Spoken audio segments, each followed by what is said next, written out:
Now, with all the recent hurricane talk, I figured this would be a great time to delve deep and see how they actually affect Sarasota. So in this video, I'm going to show you exactly how to prepare for a hurricane, what you must have on hand before it ever hits, where are the best neighborhoods to avoid, the most damage, and how to secure your home, and why Sarasota never seems to get a direct hit.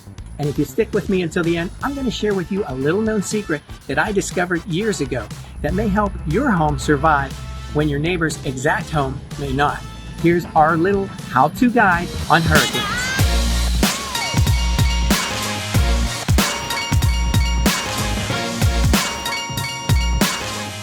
So if this is your first time on our channel and you want to learn everything there is about living in Sarasota and the surrounding communities, make sure you subscribe below and tap that notification bell. This way you'll be the first to know about the ever-changing Sarasota market.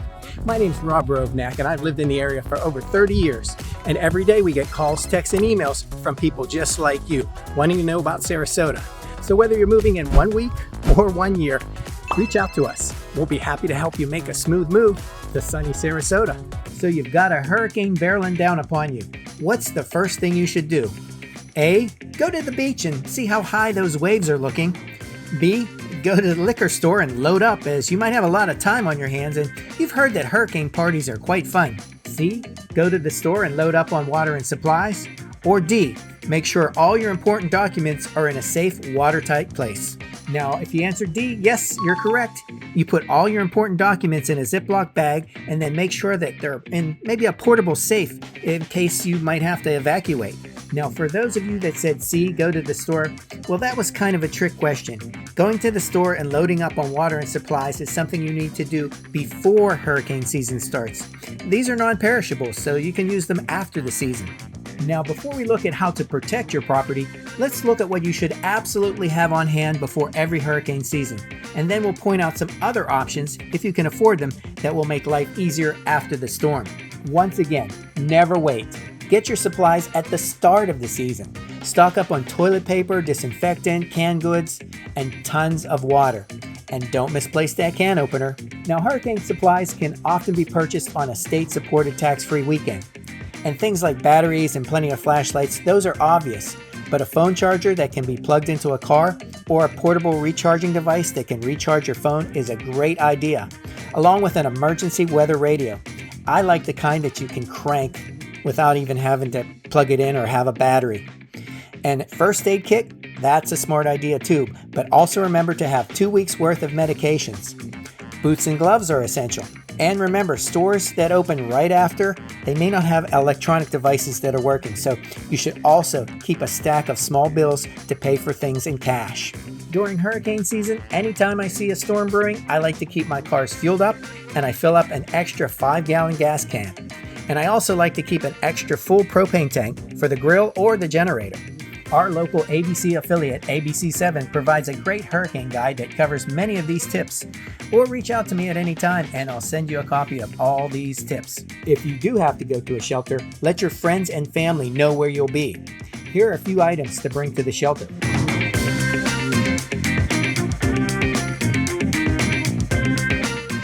And as a pet owner, along with food, make sure you have a leash, collar, up-to-date vaccination records, and ID. And don't forget to bring a pet carrier with you. Be sure to locate your local pet-friendly shelters ahead of time. Now, a good generator is well worth it wherever you live. Wisconsin, North Carolina, or right here in Sarasota. So sell off that snowblower and all that snow gear and get a good generator. We never lost power in the last hurricane, but if we did, I was prepared. It can keep a refrigerator and freezer humming rather nicely. And trust me, a fan or two can make a world of difference, especially when that power goes off. So one pro tip, don't skimp on these electrical cords.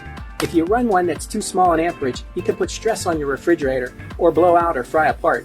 So make sure you use the right gauge. Now, I like this generator because I can use gasoline, propane, or natural gas. It's a great one. You can power a lot of things with this, and I'm happy I have it. Now let's focus on protecting your home. And we first need to start with your location because that's vital. First, you need to know your evacuation zone. And even more importantly, you need to heed it. Don't be a hero. This isn't the Avengers. If mandatory evacuations are called for barrier islands or parts of the coastline, heed these warnings, because if you need rescue, you might put other people's lives in danger. Here's a quick map. Zone A is usually barrier islands, low-lying areas, and many mobile home parks. So remember this phrase, hide from the wind, but run from the water. Simply put, the water is more powerful. It will knock a house off its foundation or take a car down a stream. It can be deadly, so don't take your chances. Flood surge is the most dangerous portion of the hurricane. So you may reconsider that dream of living on a barrier island if that's not something you ever want to deal with. Next, it's the wind. Homes built after the Miami-Dade hurricane codes are significantly stronger and can often withstand a Category 2, 3, or even sometimes 4 hurricane with the proper window and roof protection. Roofs in Florida are designed totally different from those up north. In the north, they're designed to take the weight of snow. Here in Florida, they're designed to prevent updrafts. So the roof has extra tie-downs on the rafters, some using rebar going all the way down to the ground. Now there are many different kinds of roofs, and one you may find in more upscale neighborhoods are concrete tiles. The roof is actually sealed underneath to be watertight, and the tiles are more aesthetic to protect the underlayment. So roof trusses have to be designed to be stronger to hold the weight of a barrel tile roof, and they might actually hold roofs on better. Now the preferred roof for insurance companies is the hip roof, and hip roof simply just means the way it's designed. You can have a metal roof, a barrel tile roof, or a regular asphalt shingle roof in the hip roof design, and that usually comes with no gables, and if it does have gables, it has to be reinforced. So a hip roof allows the wind to flow around the roof and never get caught up in any particular place like a gable. Now let's talk about windows and doors, and there are a variety of systems to protect them. Metal and polycarbonate, I like to call them plastic, corrugated panels are the most prevalent. You will also see windscreens, Bahama shutters, accordion shutters, and crank or electric roll-down shutters. The higher the budget, the easier of operation. Just a push of the button, and you got a beautiful wind and debris barrier. Flip the switch, and now they're back open to normal. So I wanted to show you just how easy these panels are to put up. Now, if you're buying a new home, you're going to want to see, is it over 2002? Is it built after 2002? Because that's when our hurricane codes were put in place, 2002 or up. By law, they have to either be hurricane impact glass or hurricane shutters. The builder by law has to do that per code. So you can have an older home that's retrofitted to that, where you can have hurricane shutters installed. I've had that done. I've got a great hurricane installation crew, by the way, if you need one. This is a great company, and they're very reasonable. So what the builder will give you is actually not these translucent ones. I prefer these, but they'll give you metal ones. So if you've ever put one up in an entire house, it basically feels like a cave. It's dark, you can't see a thing.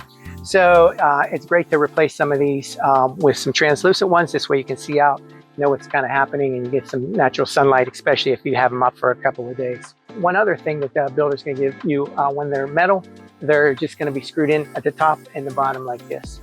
So you can also have this retrofitted, or you can have a company just do this for you, where they put this metal beam, you just slide them across in place. I've got one already up, slide this other one, you just slide it up into place.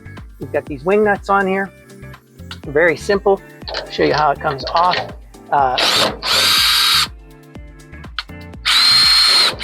Screwed it right down. So I bought this at a hardware store. You can get it in any hardware store, but it's got a little groove. So for these wing nuts, it makes it so much easier to just line them up and go right down the row, and you're almost done. So this is really what you're going to need, what you're going to want. And let me tell you, with two of these sockets, 2 of these drills, it made a miss as heck. We're like a NASCAR pit crew. This is the tip, folks. Easy to do. So the storm is just hours away. It's time to turn down the thermostat and your fridge in case the power goes out. Then you want to head over to the tub. Close the drain, melt a little candle wax over it if you'd like to make sure it's waterproof, and then fill it up in case you need water for cooking or flushing the toilet. So how often does Sarasota and Bradenton get a direct hit? Well, we've never really suffered a direct hit. And in the last 63 years, we've never experienced sustained hurricane winds per the Weather Channel. Now, my wife is a native, and I've been here for over 30 years, and it sure felt like it when Irma came through with sustained hurricane winds, especially those hurricane bands that came through and caused many a roof to need replacing. Now, there are a lot of theories to why Sarasota rarely gets a direct hit. Since there are a lot of Indian mounds all along our coasts, many felt that the natives had been there for centuries, so they must know it's safe. And then there's the myth that we're protected by a native blessing, and an Indian princess by the name of Sarasota was buried in the bay along with hundreds of warriors to protect her and the bay. So here's my theory. The hurricanes, they come off the coast of Africa, they head east to west, so oftentimes they get caught down here in the Caribbean. You might run into the mountains here in Cuba, and then they turn often into the Gulf. Sometimes they don't go that far. If possible, they might hit Miami, go across to Naples.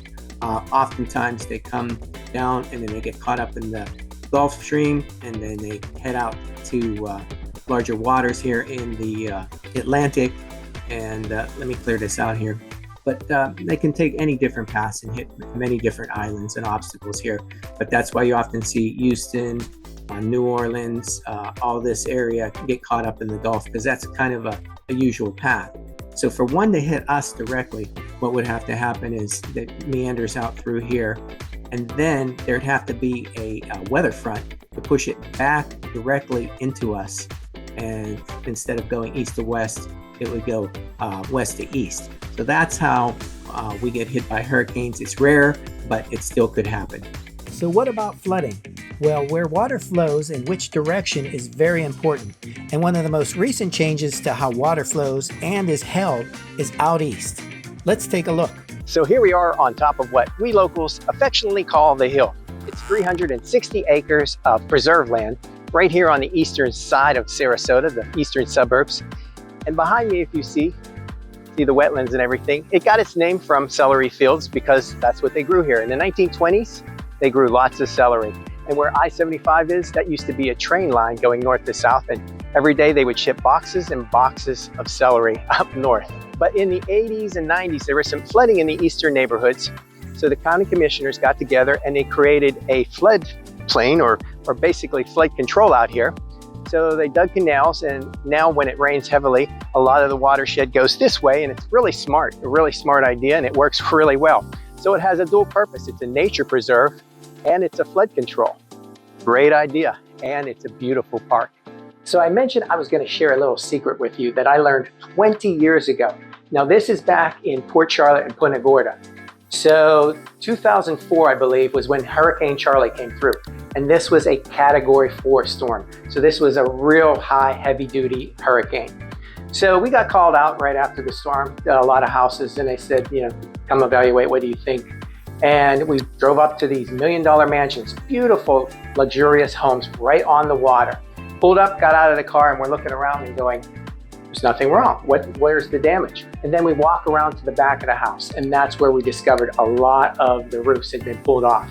So what we learned, what I learned there, and I'm surprised this isn't more well known, is even though they might have had hurricane shutters up on the windows, that didn't protect the house. What they needed to have is wind protection all around anything that was under truss. So that's when I discovered these hurricane screens. And this makes a huge difference. This is a game changer, folks. You can put these hurricane screens up and you don't even have to put anything on your windows inside because you barely feel a breeze coming through. Many hurricanes or near misses that we've had, I put these up, feel maybe a slight breeze underneath. I don't even have this up tight and everything. I just threw this up in 5 minutes to show you what it looked like. You can see right through them. You can see what's happening outside. But these hurricane screens are made out of Kevlar, same thing that they make bulletproof vests out of. And they are incredibly strong. They work well, nice and tight. You can bring all your stuff from outside, whether you've got some knickknacks, your grill, whatever you want to pull in, it adds extra storage for your lanai. And this will keep your entire house under truss, screened off. It saves on having to do the hurricane shutters inside. I can't express this enough. Why this isn't more well known, I don't know, but it's almost useless to have the hurricane shutters without having the screens around your lanai and closing off any section of your home that is opened up.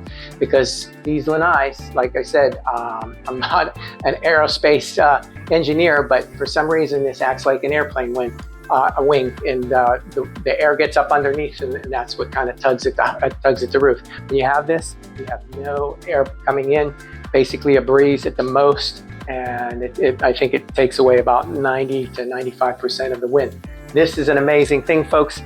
If you have a house here in Sarasota, I urge you, this is what you need to do. This is protect your lanai or anything else. If you have some areas that need to be boxed in, that's under the truss, under roof, that's how you do it. So when you choose a neighborhood here in Sarasota on the Suncoast, it's really necessary to weigh the risk versus the enjoyment of living on the water.